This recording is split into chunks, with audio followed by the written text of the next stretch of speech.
কার সমালোচনা আমি করব? ঘরের শত্রু যখন বিভীষণ হয় তখন আপনি কার সমালোচনা করবেন?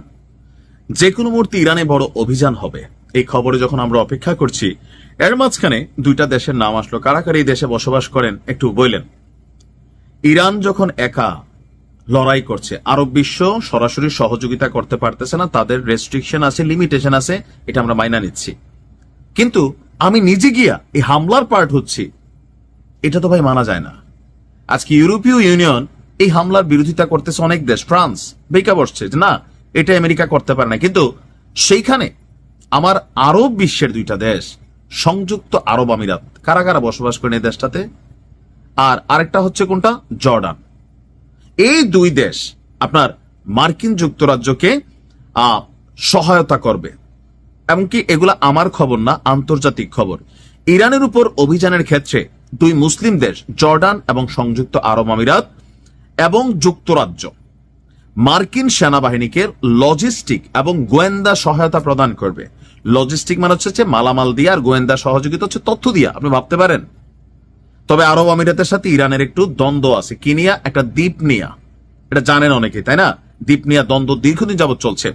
ইসরায়েলের গণমাধ্যমের প্রতিবেদনে এই তথ্যটা দিয়েছে আপনার মিডল ইস্ট আই। প্রতিবেদন বলছে ওয়াশিংটন এবং তেহরানের মধ্যে যেই ঘটনা চলছে, সেই ঘটনায় যে তথ্য আসছে, ইসরায়েলি গণমাধ্যম হায়ুক বলছে যুক্তরাষ্ট্রের ডোনাল্ড ট্রাম্প প্রশাসনের জ্যেষ্ঠ কর্মকর্তারা ইরানের উপর শক্তিশালী অভিযানের প্রস্তুতি নিচ্ছেন। এটাকে তারা মৌলিক কৌশলগত পদক্ষেপ হিসাবে উপস্থাপন করছেন। ট্রাম্প প্রশাসনের এই পদক্ষেপকে আবুধাবি, যুক্তরাজ্য সহ জর্ডান সহ বেশ কয়েকটি ইউরোপীয় দেশ সমর্থন করছে। ইসরায়েলি গণমাধ্যমের তথ্য অনুযায়ী সংযুক্ত আরব আমিরাত, ব্রিটেন এবং জর্ডান ওয়াশিংটনকে সমর্থন করার জন্য ইতিমধ্যেই গোয়েন্দা তথ্য দিয়ে সহযোগিতা করেছে এবং অভিযানের তথ্য ভাগাভাগিও করবে। প্রয়োজনে নিজেদের ভূমি বা আরো যেই অ্যাক্টিভিটিজ আছে, লজিস্টিক সাপোর্টটা চালিয়ে যাবে। দেশগুলো অভিযানের প্রতিশোধ হিসাবে ইরান যদি কোন রকম পাল্টা পদক্ষেপ নেয়, তাহলে সেই ক্ষেত্রে ইরানি ক্ষেপণাস্ত্রগুলো এবং ড্রোনগুলোকে বাধা দেওয়ার ক্ষেত্রেও শক্তিশালী ভূমিকা পালন করবে। এই অভিযানের লক্ষ্য হবে আপনার ইসরায়েল মধ্যপ্রাচ্যে মার্কিন সামরিক ঘাঁটি এবং উপসাগরে গুরুত্বপূর্ণ জ্বালানি অবকাঠামো রক্ষা করা। অর্থাৎ ইরানে অভিযান হলে ইরান পাল্টা আরব দেশগুলোতেই যেখানে আমেরিকার ঘাঁটি আছে সেখানে তারা একটা পাল্টা রিয়েকশন দেবে।